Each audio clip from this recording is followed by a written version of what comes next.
Que se passe-t-il lorsqu'un fils de ramasseuse de haricots pauvre devient trop grand, s'entoure des richesses de la ville et finit par oublier sa mère démunie au village? Quelle est l'histoire d'Ikuku, le fils de la célèbre femme aux haricots? Découvrons-le ensemble.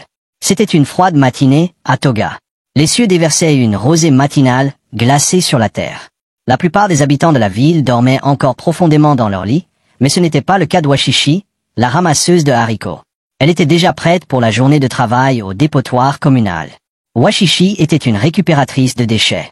Chaque matin, elle se rendait au dépotoir, ramassait tout le plastique qu'elle pouvait trouver, le collectait dans de grands sacs et le vendait à des entreprises de recyclage pour gagner un maigre revenu. Le travail était sale et dégradant, mais il permettait de mettre de la nourriture sur la table. Ce matin-là, Washishi arrive très tôt au dépotoir et commence sa journée. Mais un faible cri de bébé l'arrête net. Les pleurs étaient faibles, désespérés, et la laissèrent sous le choc. Était-ce un bébé? Washishi lâcha son sac de déchets et son équipement, et a commencé à chercher frénétiquement la source du bruit. Elle fouilla le vaste dépôt pendant des heures, jusqu'à ce que le soleil se lève et que la lumière éclaire les lieux. Elle ne trouvait rien, et les crises devenaient de plus en plus faibles. Paniqué, Washishi intensifie ses recherches, actuelles dans tous les sens, jusqu'à ce que ses yeux se posent sur quelque chose, un panier. À l'intérieur, un bébé minuscule et fragile, enveloppé dans un tissu, abandonné comme un déchet au milieu du dépotoir. Washishi se précipita vers le bébé et le prit dans ses soutiens-gorge. Elle vérifia s'il était blessé, mais il n'avait aucune marque. Cependant, le bébé était inhabituellement petit, avec une peau presque blanche. Sa respiration était faible, et il semblait fragile, comme s'il était né prématurément. Qui a pu faire une chose choisie pareille? Cria Washishi, les larmes aux yeux. Ce jour-là, elle emmena le bébé à l'hôpital pour des soins urgents. À l'unité pédiatrique, le médecin lui expliquait que le bébé était né prématurément, ce qui expliquait sa petite taille et sa fragilité. Il devait rester en soins intensifs néonatales, U1, pour être surveillé pendant quelques jours. Washishi poussa un soupir de soulagement, sans savoir que sa vie allait bientôt basculer. Ce soir-là, Washishi rentra chez elle et raconte à son mari, Johnson, l'histoire du bébé qu'elle avait trouvé au dépotoir. Elle lui confia qu'elle avait décidé de l'adopter, car il n'avait pas d'enfant. Mais Johnson s'y oppose fermement. Washishi, tu ne ramèneras pas un bébé dans cette maison prématurément. Où trouverons-nous l'argent pour ces médicaments s'il tombe malade? Et s'il est atteint de drépanocytose? Laisse-le à l'hôpital, une famille riche l'adoptant peut-être. Nous ne pouvons pas nous en occuper. Washishi tenta de raisonner son mari. Et s'il finit dans un orphelinat? Cet enfant a besoin d'une famille, de soins appropriés. Mais Johnson reste inflexible. S'il finit dans un orphelinat, c'est son destin. Qui sait pourquoi sa mère l'a abandonné au dépotoir? Laisse cet enfant, et ne retourne pas à cet hôpital. Cette nuit-là, Washishi ne ferma pas l'œil. Elle ne pouvait cesser de penser à ce bébé. Et si personne ne l'adoptait? Et s'il grandissait dans un orphelinat avec de mauvais parents? Différentes pensées tourbillonnaient dans son esprit. Son mari n'avait pas tort, le bébé aurait besoin de beaucoup de soins et de médicaments. Mais là où il y a une volonté, il y a toujours un chemin. Avec une détermination inébranlable, Washishi prit sa décision. Elle adopterait ce garçon, quoi qu'en dire les autres. Elle ne se pardonnerait jamais d'abandonner cet enfant à l'hôpital. Le lendemain, contre les avertissements de son mari, Washishi retourne à l'hôpital pour voir le bébé. Elle rassembla ses maigres économies, paya les frais médicaux. Et après quelques jours, le bébé fut autorisé à sortir. Ce soir-là, Washishi rentra chez elle, le bébé dans les bras. Quand Johnson vit que sa femme avait ramené l'enfant, il fut furieux et terrifié. Comment allait-il s'occuper d'un bébé aussi fragile? Il tente de convaincre de l'emmener dans un orphelinat, mais Washishi refuse. Sa décision était prise, et rien ne pouvait arrêter une femme déterminée. C'est ainsi que Washishi adopta l'enfant. Elle le nomma Ikuku. Son cœur et sa vie se remplissent de joie avec l'arrivée d'Ikuku. Il n'avait pas beaucoup d'argent, mais elle veillait à ce qu'il ait ses médicaments et de la nourriture pour bébé. Chaque jour, elle portait son fils dans ses bras et dansait avec lui dans leur petit salon, exemple de bonheur. Ikuku lui apportait la joie d'être mère, et elle jura de lui offrir le monde. Johnson, quant à lui, restait dans un coin de la maison, observant sa femme avec frustration. Depuis l'arrivée de cet enfant maudit, Washishi avait changé. Elle passait tout son temps avec le garçon, qui pleurait jour et nuit, et Johnson n'était pas heureux. Un jour, Washishi rentra du marché et découvre que Johnson avait disparu avec toutes ses économies, la laissant seule avec Ikuku. Elle pleura amèrement ce jour-là, se sentant trahie. Comment Johnson pouvait-il leur faire cela après tout ce qu'elle avait fait pour lui? Tenant son fils dans ses bras, les larmes coulant sur son visage, elle se demanda, que vais-je faire maintenant? Ikuku a besoin de nourriture et de médicaments. Où vais-je trouver de l'argent? Ce fut le début d'une période de grande souffrance bien au-delà de ses rêves les plus fous. Ikuku devint un enfant dynamique et en bonne santé. Washishi travailla sans relâche pour lui permettre d'aller à l'école. Chaque matin, elle emmenait Ikuku à l'école avant d'aller travailler. Un jour, Washishi rentra chez elle et trouva son fils en pleurs dans un coin de leur petite chambre. Son cœur se serra à la vue de son précieux fils en larmes. Elle se précipita à ses côtés et le serra contre elle. « Qu'est-ce qui ne va pas, mon fils? Pourquoi pleures-tu? Es-tu blessé? Il s'est passé quelque chose à l'école ?» demanda-t-elle, l'inquiétude gravée sur son visage. « Maman, ce sont mes camarades de classe, » sanglota Ikuku, fondant en larmes. « Ils m'appelaient le garçon aux haricots. Ils disaient que ma mère m'avait ramassé dans la poubelle et que mon père s'était enfui à cause de ma malchance. Maman, je ne retournerai plus dans cette école. » Le cœur d'Washishi se brisa en 1000 morceaux à ces mots. « Mon fils, tu n'es pas un garçon aux poubelles. Tu es mon chouchou. Je parlerai à tes professeurs demain, le rassura-t-elle. Maman, non, je ne veux pas y retourner. Tout le monde à l'école se moque de moi et m'appelle le garçon qui pue la poubelle, s'écria Ikuku. Washishi avait le cœur brisé. Cette nuit-là, elle n'arrivait pas à dormir. Son précieux fils était maltraité à cause de son travail. Même si elle était une éboueuse, Ikuku était destinée à la grandeur, à la richesse. Peu lui importait de devoir fouiller les poubelles toute sa vie, tant qu'Ikuku avait le meilleur. Le lendemain, Washishi revêtit ses plus beaux vêtements, prit toutes ses économies et se rendit dans l'une des meilleures écoles de Toga, où étudiaient les enfants de riches, loin du bidonville où il vivait. Elle était déterminée à y inscrire Ikuku. À partir de ce moment, la vie devint incroyablement dure. Washishi travailla du matin au soir pour payer les frais de scolarité exorbitants. Lorsque son commerce de poubelles ne put plus couvrir les frais, elle accepta des petits boulots supplémentaires, ménage, lessive et vidage des poubelles, juste pour joindre les deux bouts. Son dos et ses genoux la faisaient souffrir après de longues journées, mais elle s'en fichait. Elle ne pouvait abandonner. Voir Ikuku lire ses livres coûteux et parler comme les enfants de riches la remplissait de fierté et lui donnait la motivation de persévérer. Les années passèrent et Ikuku entra à l'université. Le cœur d'Washishi se gonfla de fierté en voyant son fils franchir une telle étape. Ikuku était beau et brillant. Washishi vendit presque tout ce qu'il possédait pour lui acheter de beaux vêtements et de belles chaussures afin qu'il puisse se mettre à son aise. Elle travaillait dur chaque jour pour qu'il soit à l'aise et puisse se démarquer parmi ses pairs. Elle veillait à ce qu'il ne soit jamais traité comme le fils d'une éboueuse. Lorsqu'Ikuku traversait le campus, on aurait dit que son père était sénateur. Il portait les plus beaux vêtements et vivait dans la meilleure résidence universitaire. Ses camarades et amis le pensaient issu d'une famille aisée. Bientôt, Ikuku commença à ne fréquenter que les grands garçons et les grandes filles des familles riches. Il se laissa emporter par un monde de mensonges et de faux-semblants, adorant le sentiment d'être riche, la gloire, le respect qu'il recevait de ses pairs. Au fil du temps, il s'éloigna physiquement et mentalement de son milieu pauvre et sale. Ikuku ne rendit jamais visite à sa mère au village après avoir commencé à fréquenter ses amis riches. En fait, il détestait l'idée de rentrer chez lui. Appeler sa pauvre mère, qui travaillait jour et nuit pour lui donner le meilleur, devint un fardeau. Pendant ce temps, Washishi ne se plaignait jamais. Elle pensait que son fils devait se concentrer sur ses études et son absence ne la dérangeait pas. Chaque jour, elle l'appelait pour prendre de ses nouvelles.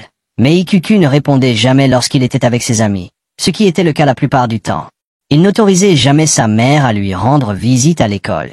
Lorsqu'il avait besoin de nourriture ou d'argent, il lui demandait de les lui envoyer par le parking. Il ne voulait pas que ses amis sachent que sa mère était pauvre et sale. Il avait honte d'être associé à elle en public. Ikuku s'est rapidement frayé un chemin dans les cercles de l'élite, participant à des fêtes, des conférences et des événements pour les riches. Avant même d'obtenir son diplôme, il s'est fait une place parmi les relations de ses amis fortunés. Immédiatement après l'obtention de son diplôme, il a décroché un emploi bien rémunéré et un salaire alléchant dans une entreprise appartenant au père d'un de ses riches amis.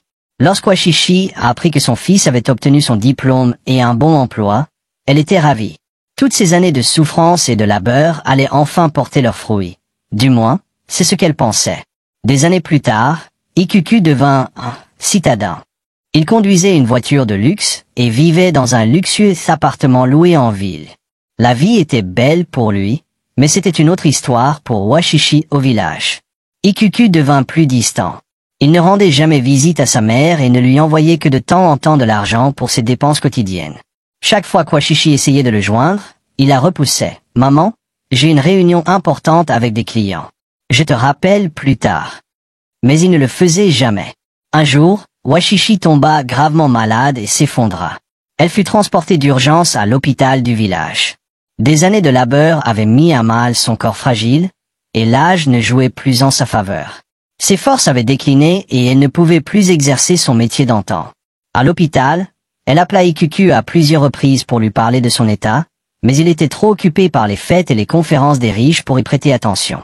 La situation devint si grave qu'Washishi ne put payer ses factures d'hôpital, et ses voisins durent contribuer financièrement à sa sortie. Ce soir-là, sa plus proche voisine, Mama Maker, lui rendit visite dans sa minuscule maison. Assis sur le canapé usé, Mama Maker lui dit fermement, « Washishi, ce que tu fais n'est pas bien. Tu as un fils en ville qui va bien. Pourquoi ne peux-tu pas l'appeler pour qu'il t'emmène en ville pour des soins médicaux appropriés ou lui envoyer de l'argent pour le soigner? Tu as travaillé dur pour élever ce garçon et lui donner le meilleur. Il est temps maintenant de récolter les fruits de ton travail. Pourquoi te retiens-tu? Appelle-le ou rends-lui visite. Laisse-le prendre soin de sa mère maintenant qu'elle est vieille. » Washishi mentit pour défendre son fils. « Ma sœur, je ne veux pas être un fardeau pour mon fils. Je suis encore forte.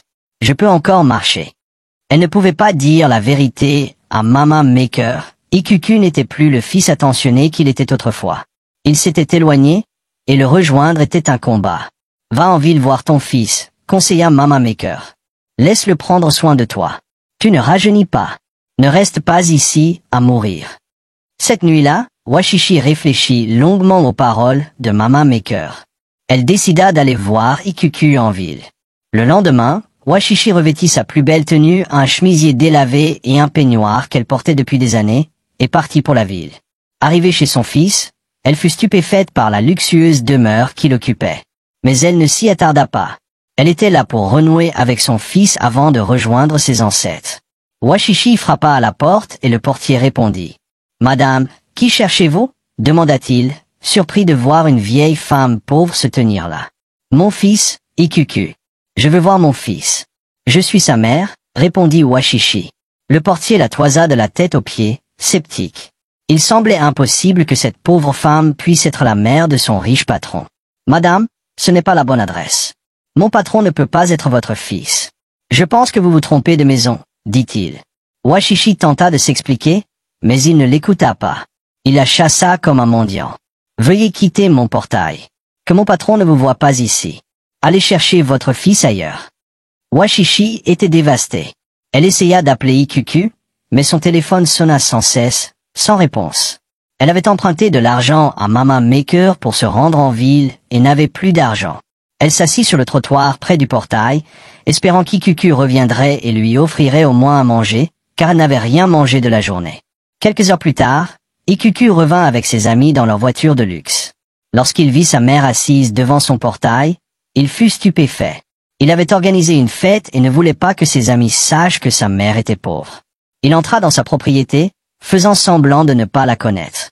L'un de ses amis, Julien, demanda avec curiosité, « Qui est ce mendiant assis devant ton portail ?» Ikuku mentit, « Oh, c'est ma bonne. » Un autre ami, Teji, fit remarquer, « Vraiment, tu as une bonne aussi vieille? C'est cruel. Elle est assez vieille pour être ta mère. » Ikuku répéta, « Les gars, je l'aide juste. Elle n'a nulle part où aller. Je l'ai récupérée dans la rue. » Il dit à ses amis de l'ignorer, et ils rentrèrent faire la fête jusqu'au soir.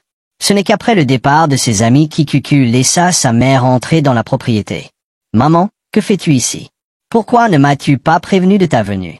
Tu m'as presque embarrassé devant mes invités et mes partenaires commerciaux. » Hurla-t-il. « Mon fils, ne sois pas fâché. J'ai appelé, mais tu n'as pas décroché. Ta mère était malade au village. Maman créatrice m'a prêté de l'argent pour venir en ville, » expliqua Washishi. Ikuku était mécontent de voir sa pauvre mère en ville. Il ne voulait pas que ses amis ou collègues découvrent son humble passé. Il avait travaillé dur pour se forger une réputation et ne laisserait pas sa mère la ruiner. Il comptait la renvoyer au village au plus vite. Quelques jours plus tard, ignorant que son fils avait honte d'elle, Washishi apporta le déjeuner au bureau d'Ikuku. Ayant sauté le petit déjeuner, elle prépara son plat préféré, une soupe d'igname pilée et d'égusi, et le lui prépara. Dans le grand immeuble de bureau, Elle annonça à la réceptionniste qu'elle était venue voir son fils, Ikuku. La réceptionniste fut interloquée par la vue de cette pauvre femme sale prétendant être la mère d'un des grands garçons de l'entreprise. Tandis qu'Washishi parlait, Ikuku et ses riches amis entrèrent dans la réception, revenant de déjeuner. En voyant sa mère dans ses vêtements usés, Ikuku se figea. « Ikuku, c'est ta femme de ménage ?» demanda Julien. « Que fait-elle ici ?» répondit nerveusement Ikuku.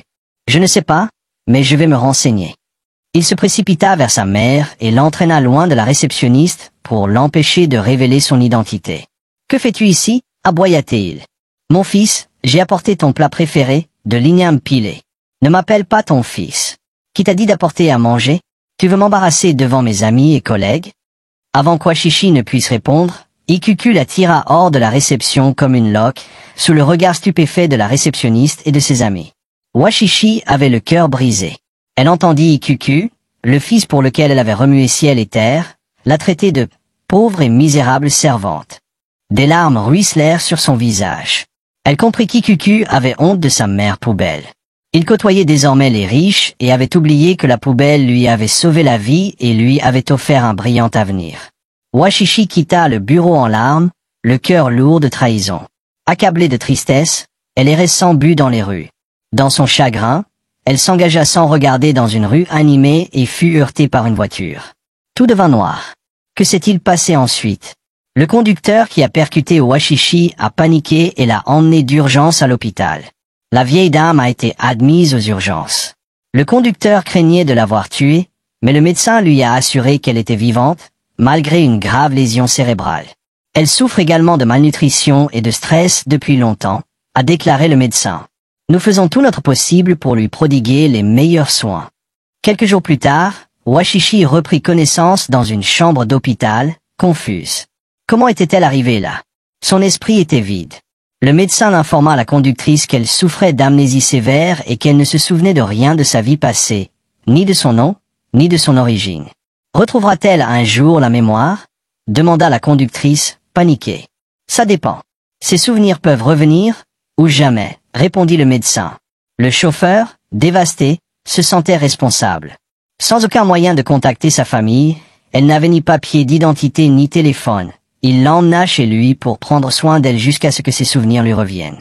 Le chauffeur, Jeffrey, n'était pas un homme ordinaire. Il était le PDG d'une grande entreprise technologique. Ainsi commença la nouvelle vie de Washishi avec Jeffrey, un inconnu qui la traitait comme une mère, bien mieux qu'Ikuku ne l'avait jamais fait. Washishi ne parvenait pas à recouvrer la mémoire, mais elle ressentait un vide dans sa vie que les soins de Jeffrey ne pouvaient combler. Pourtant, Jeffrey prenait grand soin d'elle. Il lui achetait des vêtements coûteux et demandait à son personnel de la traiter avec respect. Elle fut choyée et soignée jusqu'à ce qu'elle retrouve la santé. Malgré sa perte de mémoire, la personnalité enjouée de Washishi animait le foyer de Jeffrey. Elle jouait le rôle de la mère qu'il n'avait jamais eu en grandissant. Chaque jour, elle préparait le déjeuner et l'apportait au bureau de Jeffrey, une chose qu'Ikuku détestait mais que Jeffrey chérissait. Il attendait ses repas avec impatience et appréciait sa compagnie. De retour chez Ikuku, des semaines passèrent sans qu'il reçoive le moindre signe de sa mère. Au début, il crut qu'elle était revenue au village, mais son téléphone et son sac étaient toujours chez lui. Après une longue attente, il s'inquiéta et se rendit au village, pour apprendre qu'elle était partie des mois plus tôt pour le retrouver en ville. Terrifié à l'idée qu'il se soit passé quelque chose, Ikuku la chercha partout, mais il était trop tard.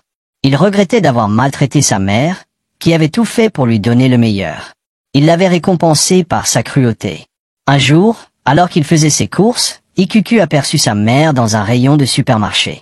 Il cria et se précipita pour la prendre dans ses bras, mais elle le regarda, confuse.